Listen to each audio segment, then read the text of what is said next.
আসসালামু আলাইকুম। আজকে রান্না করেছি মুরগির গোশ। এখন দেখাবো প্রস্তুত প্রণালী। কোথাও যাবেন না, আমার সঙ্গে থাকুন। চেষ্টা করতে দিয়েছি গোশ ভালো করে ধুয়ে নিচ্ছি।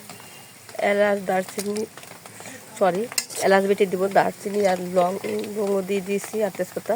আজকে সব বাটা মশলা দিলাম, শুধু হলুদ গুঁড়ো, শুধু মরিচ, আদা, রসুন, জিরে, পেঁয়াজ বেটে দিয়েছি। দিয়ে দেবো স্বাদ মতো লবণ। এখন মশলাটা আমি ভালোভাবে কষিয়ে দেবো। একটু পানি দিয়ে দেবো মশলাটা কষানোর জন্য। মশলা কষানো থাকা আমি এলাচ বেটে নিয়েছি, এলাচটা দিয়ে দেবো।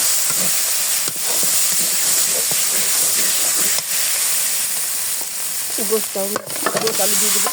ভালোভাবে এখন 3-4 মিনিট কষিয়ে নেবো। কষানো হয়ে গেছে। এখন আমি হালকা পানি দেবো একটু সেদ্ধ করার জন্য।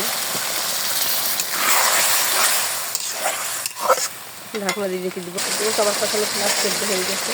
এখন আমি জলের পানি দিয়ে দেবো। আজকে গোশের টেস্টটা অন্যরকম আসবে, স্বাদটা,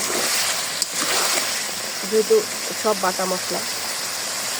গ্রামটা অন্যরকম আসছে, কালারটা অন্যরকম। আমরা বাঙালি, শুধু খাবারের স্বাদ খুঁজি, কোনটা খেতে ভালো, কীভাবে রান্না করলে ভালো লাগবে। ঝোলের পানি আমি দিয়ে দিয়েছি। রান্না আমার হয়ে গেছে। এলাচ পেঁয়াজ বেটে এলাচ আর দারচিনি বেটে দিয়েছি। আজকে সব কিছুই বেটে দিয়েছি। আর এখানে দিয়েছি টেস্টি সল্ট 1/2 চামচ। এখন 1 মিনিট নেড়ে নামিয়ে দেবো জাল দিয়ে। রান্না আমারও হয়ে গেছে। আজকে পর্যন্ত আবার নতুন কোনো ভিডিও আপনাদের সামনে খুঁজে বসে মতো ভালো থাকুন, সুস্থ থাকুন। আসসালামু আলাইকুম রহমতুল্লাহি ওয়া বারাকাতুহু।